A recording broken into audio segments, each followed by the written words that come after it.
இடி செயல்பாட்டில் இல்லாத டைமில் எலெக்ஷன் அறிவிச்சிட்டாங்கன்னா அவங்களுக்கு பவர் போயிரும்ல. அந்த நேரத்தில் வெட்டி விட்டு வந்து தனியாக நின்ற எடப்பாடியை ஜென்மத்துக்கு மறக்க மாட்டாங்க. எடப்பாடியை அரசியலை விட்டே ஒழிச்சு கட்டாமல் அமித்ஷாவும் விட மாட்டார், மோடியும் விட மாட்டார், யார் அண்ணாமலையும் விட மாட்டார். எல்லாரும் ஆப்போசிட்டாக சொல்கிறாங்களே, பிஜேபியை நம்பி இருந்த ஓபிஎஸ்ஸை கைவிட்டார், ஆனால் எதிர்த்து வந்த இபிஎஸ் பார்த்தீங்களா வாழ்க்கை அப்படிங்கிற மாதிரி சொல்கிறாங்க. நீங்கள் வெளியிலேருந்து பார்க்கும்போது வேற புரியுதா உங்களுக்கு? அதாவது ஒருவேளை ஜெல்லான்னு நினைக்கிறாங்களோ. அதாவது இப்போ பிஜேபி எடப்பாடி ஒரு மனக்கசப்பு இருக்கு, அண்ணாமலை வெர்சஸ் எடப்பாடி, அது இப்பயே ஜெல்லாயிரட்டும், இப்போ ஒரு 3 மாதம் 4 மாதத்துல ஜெல்லாயிரும், எலெக்ஷன் டயத்தில் நார்மலைஸ் ஆயிரும்னு நினைக்கிறாங்களோ.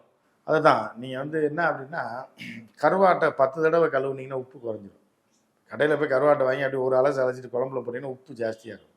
இந்த கருவாடை அலசி கழுவி ஒரு 10 டைம் கழுவி காய வச்சு அப்புறமா குழம்பு ஊறப்போ போட்டிங்கன்னா மிதமாக இருக்கும்.